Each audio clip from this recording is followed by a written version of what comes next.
Today started chapter number 3, part 3. Endangered labor migration from India.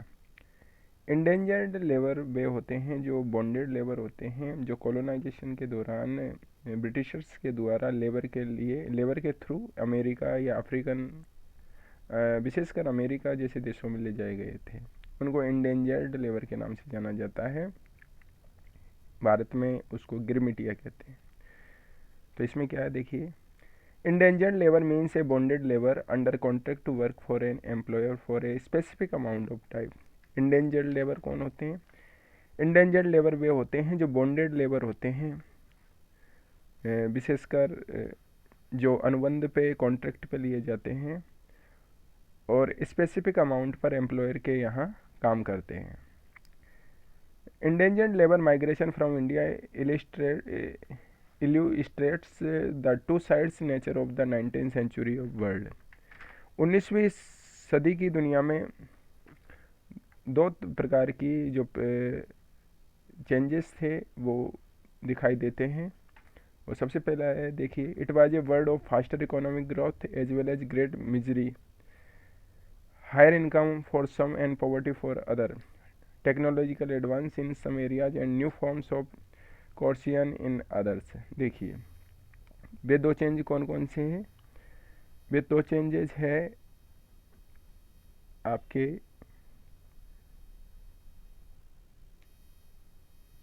यहाँ देखिए,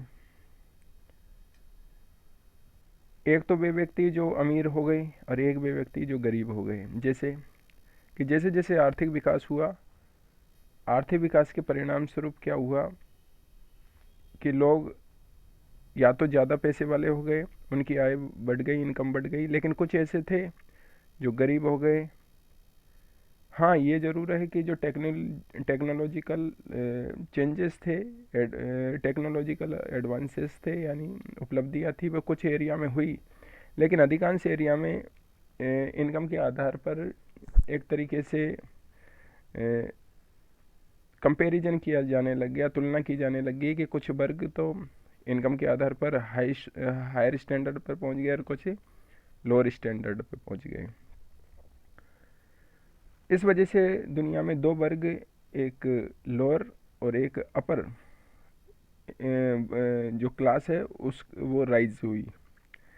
in the 19th century, hundred of thousands of Indians and Chinese laborers went to work on plantation।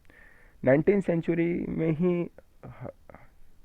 Hundreds of thousand यानी सैकड़ों हजार व्यक्ति जो Indians और Chinese थे, labours के रूप में जो कॉलोनाइजेशन वाले कंट्रीज़ थी, अमेरिका और जहाँ भी ब्रिटेन की कॉलोनियाँ थी, वहाँ माइंस के लिए, रोड बनाने के लिए, रेलवे के कंस्ट्रक्शन के लिए जाने लगे। किस रूप में? इंडेंजर्ड लेबर के रूप में, क्योंकि वे कॉन्ट्रैक्ट लेबर थे। यहाँ की कंपनियाँ इनको वहाँ भेजती थी और कॉन्ट्रैक्ट लेबर के रूप में थे। इनको वहाँ क्या 4-5 साल काम करना पड़ता था, उसके बाद ही इनको वापस से अपने यहाँ घर वापस भिजवा दिया जाता था, लेकिन उनको एक स्पेसिफिक अमाउंट दिया जाता था जिनके आधार पर ये वर्क करते थे। In India, indentured labour were hired under contract which promised return travel to India after they had worked 5 years और देयर एम्प्लॉयर्स प्लांटेशन।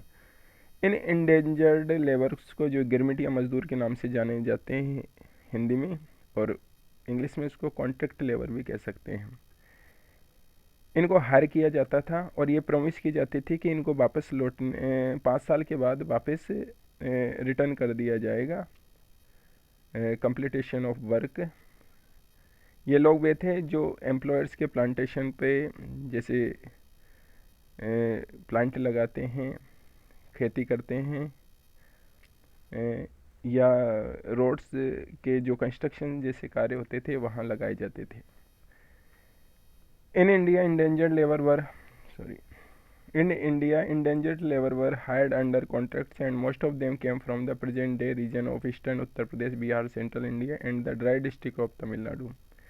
ये इंडेंजर्ड लेबर वे थे जो ज़्यादातर ऐसे एरिया से आते थे जैसे यूपी है, बिहार है, सेंट्रल इंडिया है, मध्य प्रदेश और ड्राई डिस्ट्रिक्ट ऑफ तमिलनाडु, और तमिलनाडु जैसे डिस्ट्रिक्ट से आते थे। क्यों? क्योंकि वहाँ इनके पास लाइवलीहुड, आजीविका के कोई साधन नहीं थे इनके पास एग्रीकल्चर नहीं था, इस वजह से ये लेबर चीप थे और बाहरी देशों में आसानी से भेजे जा सकते थे। क्यों? क्योंकि इनको इनकम के लिए एक सोर्स चाहिए था।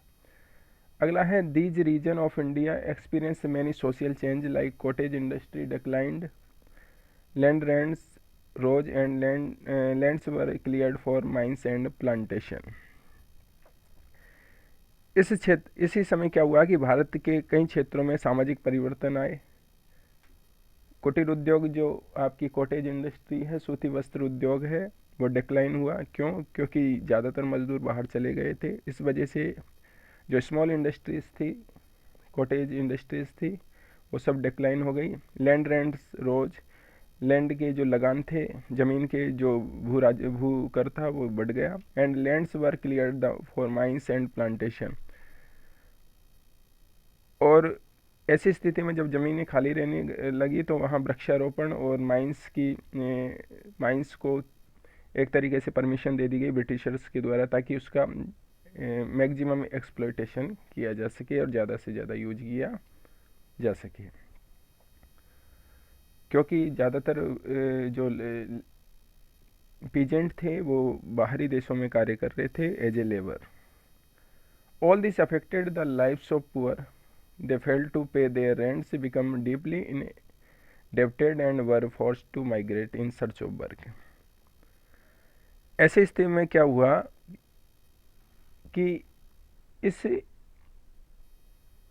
जो कॉन्ट्रैक्ट लेबर है, इंडेंजर्ड लेबर, इसने लोगों को बड़ा इफेक्टेड किया। कैसे इफेक्ट किया कि दे fail to pay there rent, वे अपनी जो लैंड रेवेन्यू है उसको चुका नहीं पाए।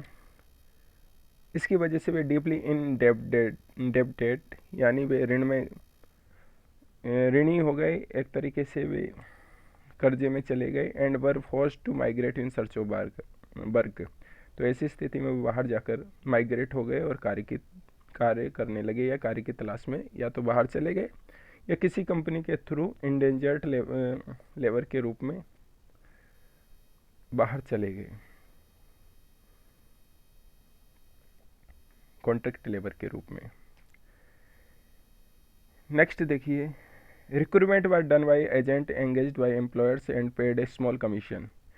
जो इनका रिक्रूटमेंट था यानी नियुक्ति थी, वो एक नियोक्ता के द्वारा की जाती थी, एजेंट के द्वारा की जाती थी, और वो इसके बदले में एक स्मॉल कमीशन, छोटा सा कमीशन लेता था, क्योंकि वह उसका इनकम का सोर्स था। तो कमीशन के थ्रू इन लेबर्स को बाहर भेजा जाता था। Many migrants agree to take up work hoping to escape poverty और ऑपरेशन इन देयर होम। ज़्यादातर जो माइग्रेंट होते थे लेबर, वे ये जानते थे कि अगर काम मिलेगा तो उनसे उनकी पॉवर्टी दूर होगी और उनका घर चलेगा। इस वजह से वे यहाँ से बाहरी देशों में चले जाते थे कि नंबर एक, पॉवर्टी कम होगी, एस्केप ऑफ पॉवर्टी होगा, या ऑपरेशंस का मतलब होता है उत्पीड़न कम होगा। यहाँ जो लोगों के द्वारा उनको परेशान किया जाता है वो कम होगा। जो लैंड लॉर्ड्स होते हैं उनको लैंड रेवेन्यू वगैरह नहीं देना पड़ेगा। Agent also tempted the prospective migrant by providing false information about final destination, modes of travel, the nature of the work and living and working condition. जो एजेंट होते हैं, इन प्रवासी जो माइग्रेंट्स लोग होते थे, उनको गलत जानकारी देते थे। उनको ये वास्तविक चीज़ नहीं बताते कि उनको वहाँ क्या करना होता है। वैसे भी आज प्रेजेंट में जितने भी माइग्रेंट यहाँ से बाहर जाते हैं, उनको उनके mode of travel, mode of work का, नेचर ऑफ वर्क का पता नहीं होता है। वहाँ जाकर ही पता लगता है कि वे कौन सा कार्य करते हैं और क्या करते हैं। तो जितने भी माइग्रेंट्स थे उनको इस बात का पता नहीं था कि उनकी वहाँ क्या वर्किंग कंडीशन होगी, क्या नेचर वर्क का नेचर होगा, किस रास्ते जाएंगे। इस वजह से वे इससे एक तरीके से इन चीज़ों के बारे में उनको कोई पता नहीं होता था। फॉल्स इंफॉर्मेशन प्रोवाइड कराई जाती थी एजेंट के द्वारा। In 19th century indentured describe as a new system of slavery. 19th century में यानी 19वीं शताब्दी में ये गुलामी का एक new system new system of slavery described हुआ, व्याख्या की गई बंधुआ मजदूर के रूप में। India indentured migrant main destinations were the Caribbean island, Mauritius and Fiji. Caribbean island वो है जो लैटिन अमेरिकी देश है, जिसमें वेस्ट इंडीज जैसे देश आते हैं, गुयाना, सूरीनाम, त्रिनिदाद टोबैगो वगैरह। वहाँ प्लांटेशन, टी प्लांटेशन जैसे होते थे, इसलिए यहाँ के लेबर ज़्यादातर कैरिबियन आइलैंड्स में जाते थे या मॉरिशस या फिजी जैसे देशों में जाते थे। ये उनका मेन डेस्टिनेशन था। Closer home Tamil migrant went to Ceylon and Malaya. और जो तमिलनाडु के माइग्रेंट्स थे, क्योंकि तमिलनाडु से श्रीलंका पास पड़ता है, इसलिए सिलोन यानी श्रीलंका और मलाया यानी मलेशिया के आसपास ये चले जाते थे। वहाँ ये इंडेंजर्ड लेबर के रूप में या कॉन्ट्रैक्ट लेबर के रूप में कार्य करते थे। Endangered workers were also recruit for A tea plantation in Assam. और कुछ इंडेंजर्ड वर्कर ऐसे भी थे जो देश में ही माइग्रेंट होते थे, एक स्थान से दूसरे स्थान पर जाते थे, विशेषकर असम में। वहाँ ये टी प्लांटेशन का काम करते थे। 19th century indentured has been described as a new system of slavery. 19th century में ये सेकंड बार आई है लाइन, इसको देख लेना। न्यू सिस्टम ऑफ स्लेवरी के रूप में डिस्क्राइब किया गया, इसलिए इसको अंडरलाइन कर लेना कि न्यू सिस्टम ऑफ स्लेवरी के रूप में किसको एक तरीके से डिस्क्राइब किया गया है, तो वो है इंडेंजर्ड लेबर। अगला है in Trinidad the annual Muharram procession was transform into a riotous carnival called Hosay, in which workers of all races and religion joined in celebrating. In Trinidad the annual Muharram procession was transform into a riotous carnival called Hosay, in which workers of all race and religion join in celebrating. Trinidad में एक programme होता था, annual था, वार्षिक programme था जो मुहर्रम के दौरान होता था। वो एक समय पे जाकर राइट्स में बदल गया, दंगों में बदल गया, जिनको जिस प्रोग्राम को होसे के नाम से जाना जाता था। तो इसको अंडरलाइन कर लेना। होसे मुहर्रम, त्रिनाद में मुहर्रम को होसे के नाम से जाना जाता है, जिसमें सभी रिलीजन के लोग शामिल होते थे। अगला है the protest religion of Rastafarianism is also said to reflect social and cultural links with the Indian migrant to the Caribbean.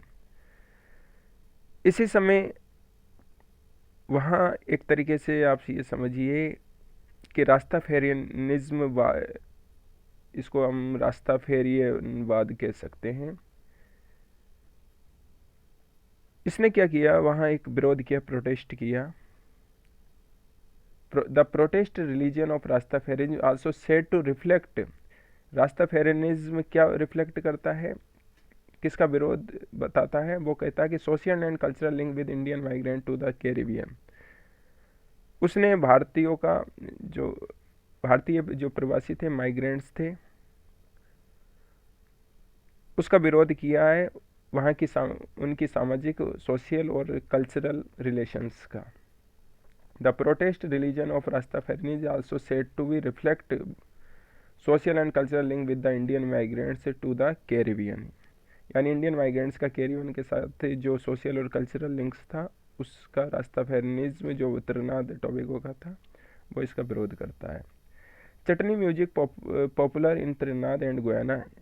चटनी संगीत त्रिनाद और गुयाना में सुना जाता था, इसलिए ज़्यादातर जो भी लोग हैं वहाँ वेस्ट इंडीज क्रिकेट टीम के जितने भी रामनरेश सरवन या शिवनारायण चंद्रपॉल जैसे लोग हैं, वो कहा जा सकता है कि वे उस समय इंडेंजर्ड लेबर के रूप में थे, उनके एंसेस्टर्स।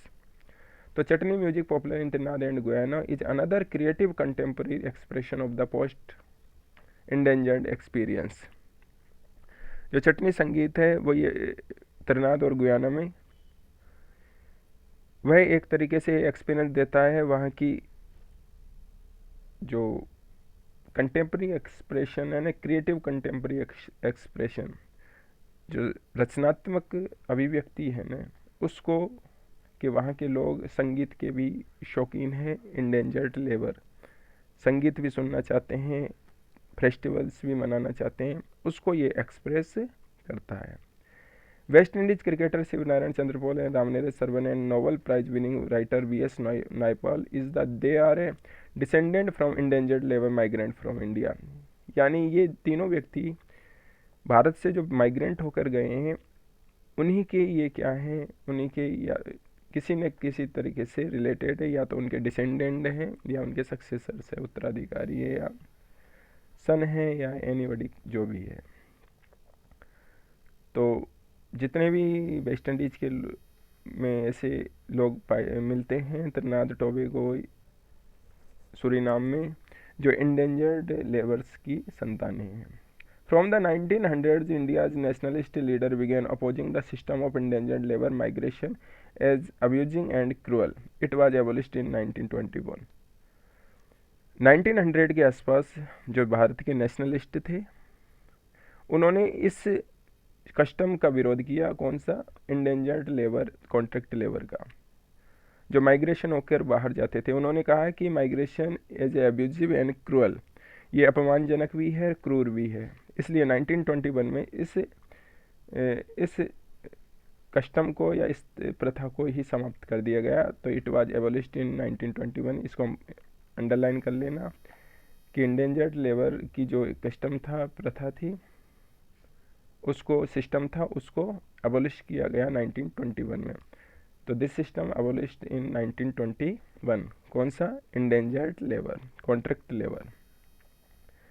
अगला पॉइंट है हमारा इंडियन एंटरप्रेन्योर अब्रॉड। कुछ एंटरप्रेन्योर है जैसे औद्योगिक घराने के लोग, जो उद्यमी हैं, जो बाहर विदेशों में काम करते हैं, उनमें उन्होंने इस देश के लिए और वहाँ जाके क्या कार्य किया, उसके बारे में हम इस टॉपिक में डिस्कस करेंगे। तो देखिए, people need huge capital to grow food and other crops for the world market.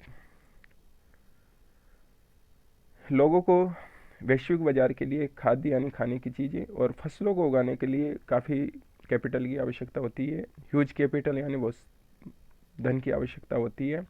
Peasant,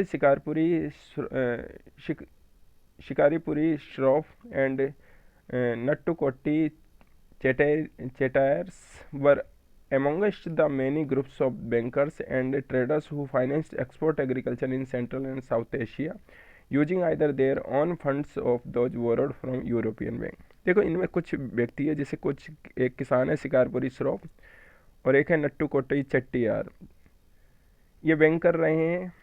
इन्होंने क्या किया, कई व्यापारी, ये बैंकर भी है, कुछ व्यापारी भी है। इन्होंने क्या किया कि मध्य और दक्षिण पूर्व एशिया में जो एक तरीके से कह सकते हैं एक्सपोर्ट एग्रीकल्चर है, एग्रीकल्चर को एक्सपोर्ट करने के लिए वहाँ के किसानों को मनी अवेलेबल करवाया, क्योंकि ये इनके पास पैसा था, इसलिए उन्होंने फंड अवेलेबल कराया ताकि एग्रीकल्चर को स्ट्रॉन्ग किया जा सके। Using either their own fund of those borrowed from European banks, वे अपने स्वयं के धन का उपयोग करते थे। क्यों? क्योंकि यूरोपियन बैंक से तो वे स्वयं उधार लेते थे और जिन लोगों को जो ज़रूरतमंद थे, जिनको नेसेसरी होती थी मनी की, उनको ये प्रोवाइड कराते थे ताकि एग्रीकल्चर को ग्रो किया जा सके, एग्रीकल्चर में एग्रीकल्चर प्रोडक्शन को बढ़ाया जा सके, इंक्रीज किया जा सके। तो ये कुछ 2-3 व्यक्ति हुए हैं जिन्होंने इसको बढ़ावा दिया है। अगला है India trade colonies and global system. Cotton from India were exported to Europe. भारत में कॉटन यूरोप में जाता था भारत से, क्योंकि जब कॉलोनाइजेशन था तो इंडिया का सबसे ओल्डेस्ट या समझिए सबसे प्राचीन एंशियंट इंडस्ट्री थी, वो है कॉटन इंडस्ट्री। तो कॉटन सबसे ज़्यादा यहीं होता था, सूती वस्त्र यहाँ से रॉ मटेरियल के रूप में यूरोप जाता था, वहाँ इंडस्ट्रियलाइजेशन हुआ और वहाँ से ये प्रोडक्ट के रूप में इंडिया में फिर इंपोर्ट एक्सपोर्ट किया गया। In Britain, tariffs were imposed on cloth import. Consequently, the inflow of the Indian cotton began to decline. Britain में कपड़े के आयात पर शुल्क लगा दिया गया उस समय। आयात का मतलब होता है इंपोर्ट पर, कि कोई भी ब्रिटेन में कपड़ा नहीं भेज सकता था, जिससे क्या हुआ, जो अच्छी क्वालिटी का कपास था यानी कॉटन था, वो धीरे धीरे इंडिया में डिक्रीज होने लगा। क्यों? क्योंकि कॉटन के इंपोर्ट पर ब्रिटिश गवर्नमेंट के द्वारा क्या लगा दिया गया, बैन लगा दिया गया। इसका परिणाम क्या हुआ? Decline of the share of cotton textile. धीरे धीरे कॉटन टेक्सटाइल का जो शेयर था, जो मार्केट था, वो धीरे धीरे डिक्लाइन होने लगा।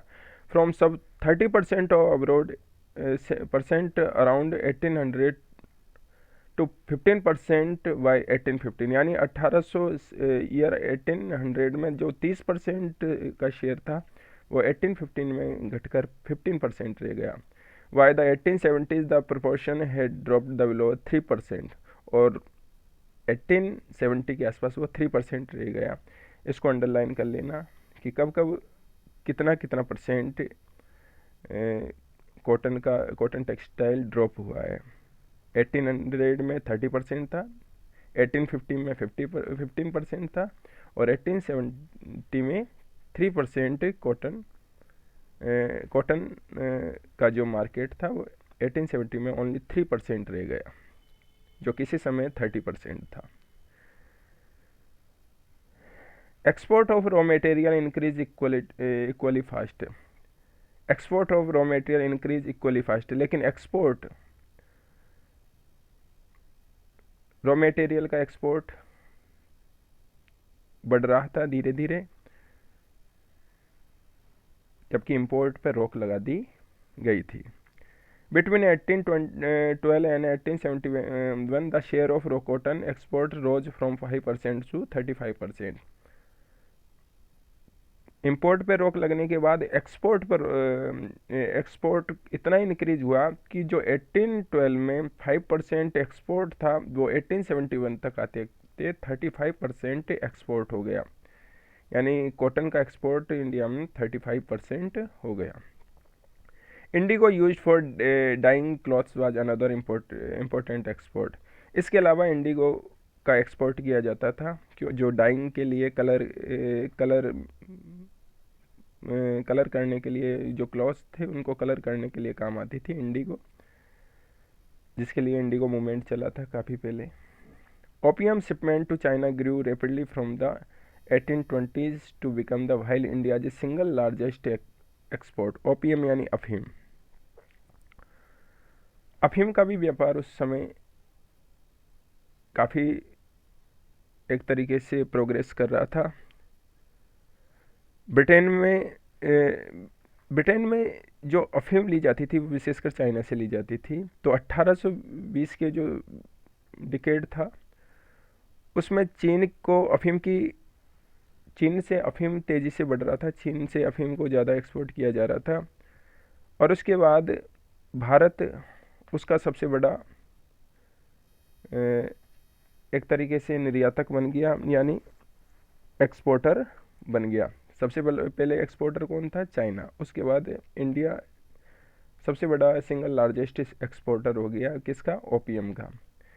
Britain grew opium in India and exported it to China and with the money earned through this sale। अब ब्रिटेन क्या करने लगे? इंडिया में ओपियम को ग्रू करने लगा। जो ओपियम थी वो चाइना और अन्य कंट्रीज़ में बेची जाती थी, जिससे वो मनी को अर्न करने लगा, यानी पैसा कमाने लगा, प्रॉफिट कमाने लगा। It finance it's T and other important from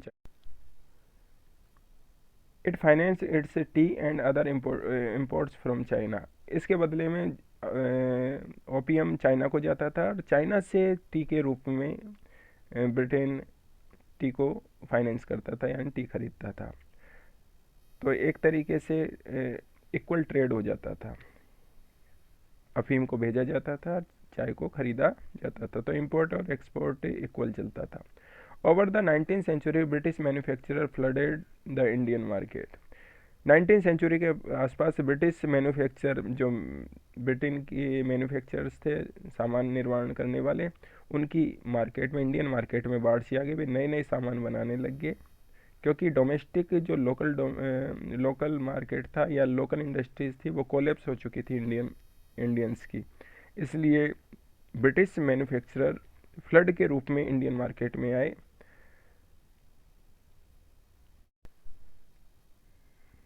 food grains and raw material export from India to Britain and the rest of the world increased. भारत से ब्रिटेन और शेष विश्व को खाद्यान्न और कच्चा माल का एक्सपोर्ट किया जाता था। विशेषकर भारत से जो अनाज था वो अन्य देशों को जाता था। But the value of British export to India was much higher than the value of British import from India. लेकिन भारत में ब्रिटिश जो एक्सपोर्ट का जो रेट थी वो ब्रिटिश इम्पोर्ट के मूल्य से अधिक थी। यानी एक्सपोर्ट की रेट अधिक थी, इम्पोर्ट की रेट कम थी।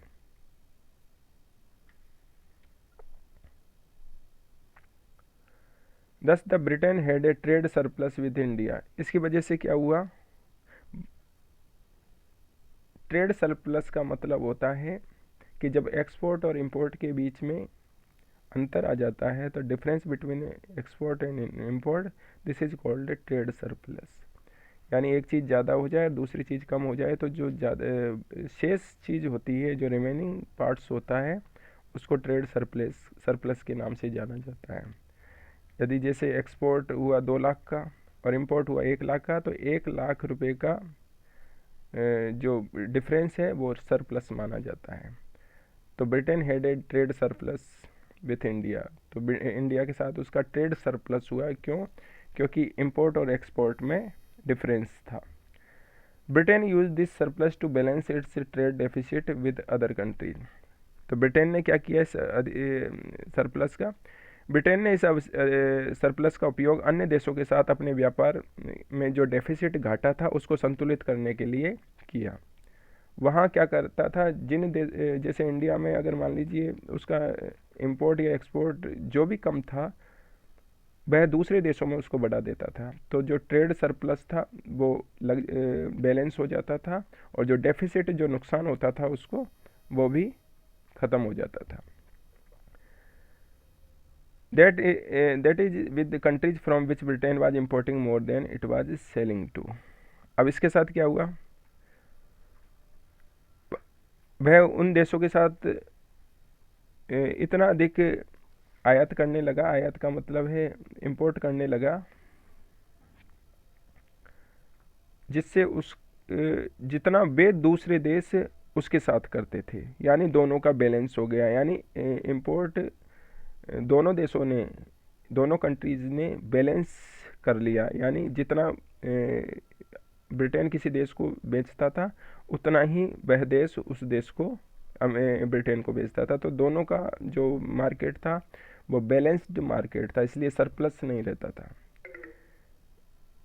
This is how a multilateral settlement system works. It allows one country's deficit with another country to be settled by its surplus with a third country. देखिए क्या है इस प्रकार। इससे क्या होता है कि बहुपक्षीय मल्टीलेटरल सेटलमेंट हो जाता है। मल्टीलेटरल सेटलमेंट का मतलब होता है कि दोनों देशों के द्वारा जो डेफिसिट होता है, नुकसान होता है एक्सपोर्ट और इंपोर्ट में, वे दोनों आपस में एक्सपोर्ट और इंपोर्ट को इंक्रीज करके बैलेंस, इकोनॉमी को बैलेंस कर देते हैं। यह एक देश के घाटे को दूसरे देश के साथ अपने सरप्लस से तीसरे देश के साथ निपटाने की या उसको बैलेंस करने की अनुमति देता है। कौन सा? Multilateral settlement. अगर दो देशों के बीच में एक्सपोर्ट और इंपोर्ट कम है तो जो भी कम है वह दूसरे देश के साथ आप उस चीज़ को आगे बढ़ा दीजिए। उससे क्या होगा कि एक तरीके से मल्टीलेटरल सेटलमेंट हो जाएगा, एक से अधिक देशों के साथ सेटलमेंट हो जाएगा एक्सपोर्ट और इंपोर्ट का। By helping Britain balance its deficit, India played a crucial role in the late 19th century world economy. 19वीं शताब्दी के आसपास भारत ने अर्थव्यवस्था में सबसे इम्पोर्टेंट रोल अदा किया।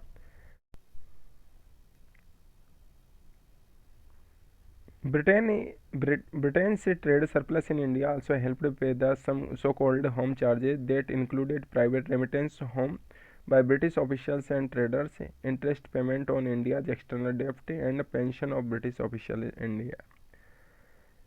ब्रिटेन का जो ट्रेड सरप्लस था, जो बचा एक्सपोर्ट इंपोर्ट में जो शेष बचता था, सरप्लस था, वो होम चार्जेस के रूप में मदद करता था। उससे वह किन किन का पेमेंट करता था कि जो ब्रिटिश ऑफिशियल्स और ट्रेडर्स थे उनके द्वारा जो निजी रकम ली जाती थी, यानी पर्सनल लोन लिए जाते थे, उनका पेमेंट होता था। इसके अलावा interest payment on India external डेप्ट, जो भारत के द्वारा जो डेप्ट लिए गए थे यानी ऋण लिया गया था बाहर से, उसका ब्याज दिया जाता था। And pension of British officials in India, और भारत में जो ब्रिटिश ऑफिशियल्स काम करते थे उनकी पेंशन भी इसी सरप्लस से दी जाती थी। इसलिए ये एक तरीके से एक मीडियम हो गया था होम चार्जेस का, जिसके अकॉर्डिंग ब्रिटिशर्स इन सब का पेमेंट करते थे, किसी को पर्सनल लोन देते थे या इंटरेस्ट का पेमेंट करते थे या ऑफिशियल्स को पेंशन के रूप में देते थे। नेक्स्ट टॉपिक में हम द इंटर वॉर इकोनॉमी को डिस्कस करेंगे। Thank you very much.